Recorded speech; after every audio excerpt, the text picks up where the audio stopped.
السلام علیکم ورحمۃ اللہ۔ آج میں آپ کے سامنے قیامت کے بعد کا منظر پیش کروں گی کہ اللہ تعالیٰ سور کو پھونکے گا اور پھر لوگوں کو کس طرح دوبارہ زندہ کرے گا۔ اللہ تعالیٰ فرماتا ہے یوم ینفخ فی الصور فتاتون افواجا۔ سور ایک عظیم قرن ہے جسے حضرت اسرافیل علیہ السلام اپنے منہ میں رکھے ہوئے انتظار میں ہیں کہ کب اس میں پھونک مارنے کا حکم ہوتا ہے۔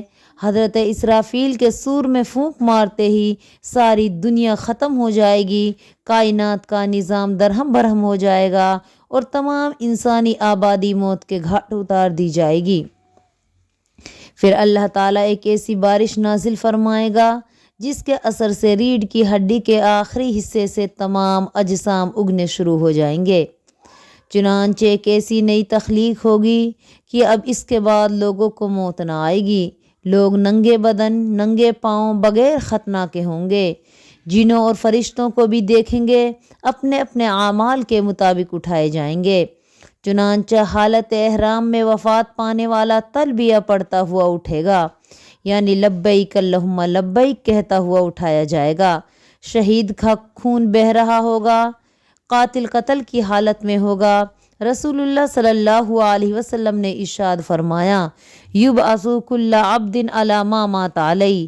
ہر شخص اس حال میں اس عمل پر اٹھایا جائے گا جس پر اس کی موت واقع ہوئی۔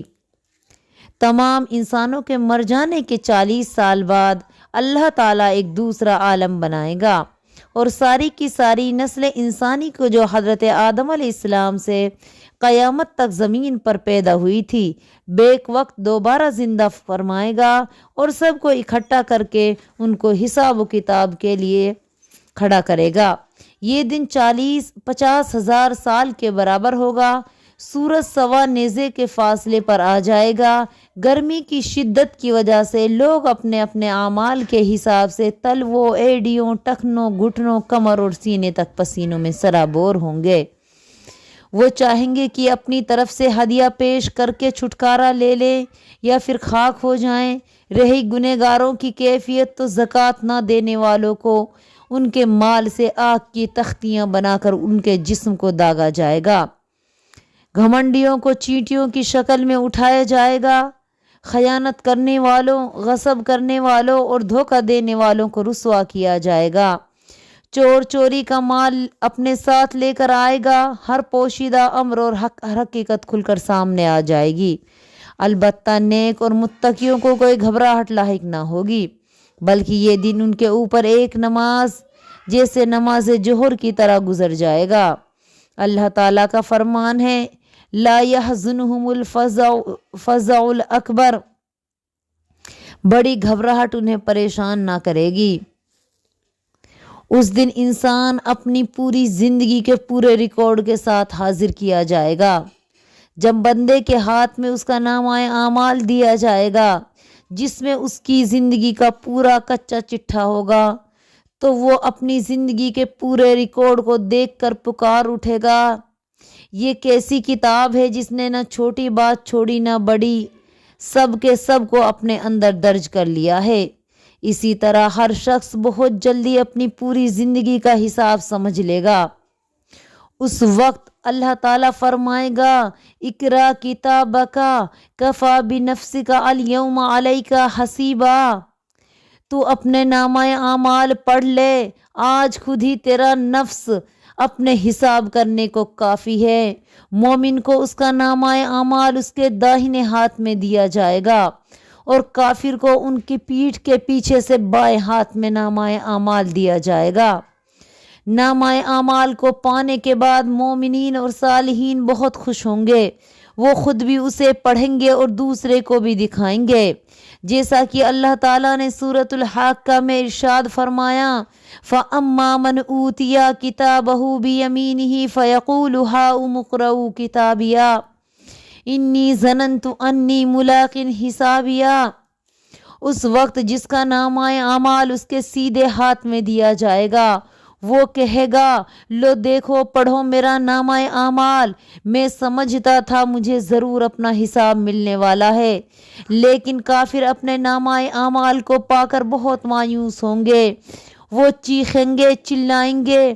اس کا نقشہ قرآن پاک نے یوں کھینچا ہے وَأَمَّا مَنْ أُوتِيَ كِتَابَهُ بِشِمَالِهِ فَيَقُولُ يَا لَيْتَنِي لَمْ أُوتَ كِتَابِيَهْ وَلَمْ أَدْرِ مَا حِسَابِيَهْ يَا لَيْتَهَا كَانَتِ الْقَاضِيَةَ مَا أَغْنَىٰ عَنِّي مَالِيَهْ هَلَكَ عَنِّي سُلْطَانِيَهْ۔ اور جس کا نامہ اعمال اس کے بائیں ہاتھ میں پیٹھ کے پیچھے سے دیا جائے گا، وہ کہے گا کاش میرا نامہ اعمال مجھے نہ دیا گیا ہوتا اور میں نہ جانتا میرا حساب کیا ہے، کاش میری وہی موت جو دنیا میں آئی تھی فیصلہ کن ہوتی۔ آج میرا مال میرے کچھ کام نہ آیا، میرا اقتدار ختم ہو گیا۔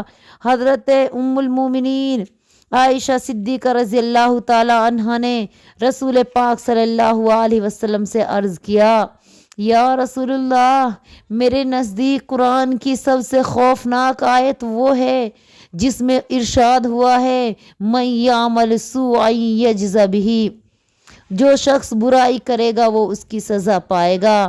حضرت صلی اللہ علیہ وسلم نے فرمایا، عائشہ کیا تجھے معلوم نہیں اللہ کے مطیع و فرمانبردار بندوں کو دنیا میں جب کوئی تکلیف پہنچتی ہے، حتیٰ کہ کوئی کانٹا بھی چبھتا ہے، تو اللہ تعالیٰ اس کے کسی نہ کسی قصور کی سزا قرار دے کر دنیا ہی میں اس کا حساب صاف کر دیتا ہے۔ آخرت میں تو جس سے محاسبہ ہوگا وہ سزا پا کر ہی رہے گا۔ حضرت عائشہ رضی اللہ تعالیٰ عنہا نے عرض کیا، پھر اللہ تعالیٰ کے اس ارشاد کا مطلب کیا ہے؟ فَأَمَّا مَنْ أُوتِيَ كِتَابَهُ بِيَمِينِهِ فَسَوْفَ يُحَاسَبُ حِسَابًا يَسِيرًا، پس جس کا نامہ اعمال اس کے سیدھے ہاتھ میں دیا جائے گا اس سے ہلکا حساب لیا جائے گا۔ حضرت صلی اللہ علیہ وسلم نے فرمایا، اس سے مراد پیشی یعنی اس کی بھلائیوں کے ساتھ اس کی برائیاں بھی اللہ کے سامنے پیش ہوں گی، مگر جس سے باز پرس ہوئی وہ تو پس مارا گیا۔ اس روز آدمی کے ہاتھ پاؤں جسم کے دوسرے اعضاء بھی اس کے خلاف گواہی دیں گے۔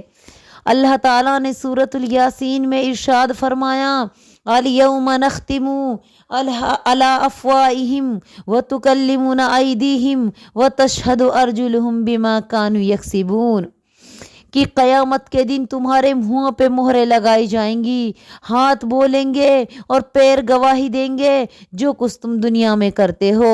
رسول اللہ صلی اللہ علیہ وسلم نے ارشاد فرمایا، لا تزال قدم ابن آدم قیامہ حتی یسأل عن خمس، قیامت کے دن ابن آدم کے قدم اس وقت تک اپنی جگہ سے نہیں ہل سکتے جب تک کہ اس سے 5 سوالوں کا جواب نہ پوچھ لیا جائے۔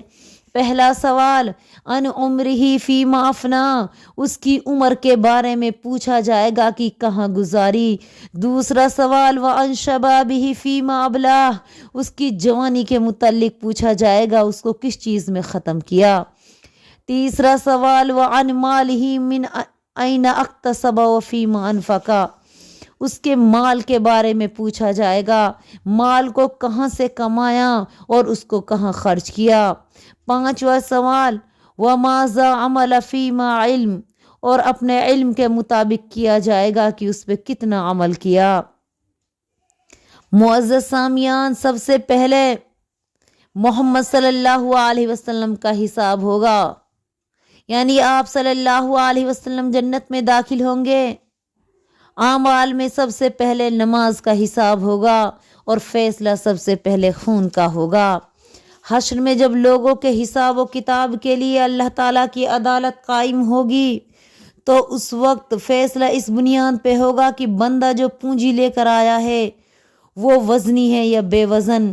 اللہ تعالیٰ کا فرمان ہے فَأَمَّا مَنْ ثَقُلَتْ مَوَازِينُهُ فَهُوَ فِي عِيشَةٍ رَاضِيَةٍ وَأَمَّا مَنْ خَفَّتْ مَوَازِينُهُ فَأُمُّهُ هَاوِيَةٌ وَمَا أَدْرَاكَ مَا هِيَ نَارٌ حَامِيَةٌ، پس جس کے پلڑے بھاری ہوں گے تو وہ دل پسند عیش میں ہوگا، اور جس کے پلڑے ہلکے ہوں گے اس کی جائے قرار گہری کھائی ہوگی۔ اور تمہیں کیا خبر وہ کیا ہے؟ وہ بھڑکتی ہوئی آگ ہے۔ وہ اعمال جو اخلاص اور شریعت کے موافق ہوں ترازو میں وزنی ہوں گے۔ اس ترازو میں بھاری ہونے والے اعمال یہ ہیں کلمہ لا الہ الا اللہ، حسن اخلاق اور ذکر الہی جیسے الحمدللہ، سبحان اللہ و بحمدہ سبحان اللہ العظیم، اس جگہ لوگ نیکیوں اور برائیوں پر صلح کریں گے، ایک دوسرے کا حق نیکیوں اور برائیوں کے تبادلے سے ہوگا۔ تو یہ ہے میدان محشر، ہمیں چاہیے کہ ہم اس کی تیاری کریں۔ اور آخر میں اللہ پاک سے دعا کرتی ہوں کہ اللہ پاک آخرت میں ہمیں کامیاب کرنا، مولا کریم ہمارے اعمال کا وزن بھاری کرنا، الہ العالمین ہمیں جنت الفردوس میں جگہ دینا، آمین ثم آمین، وآخر دعوانا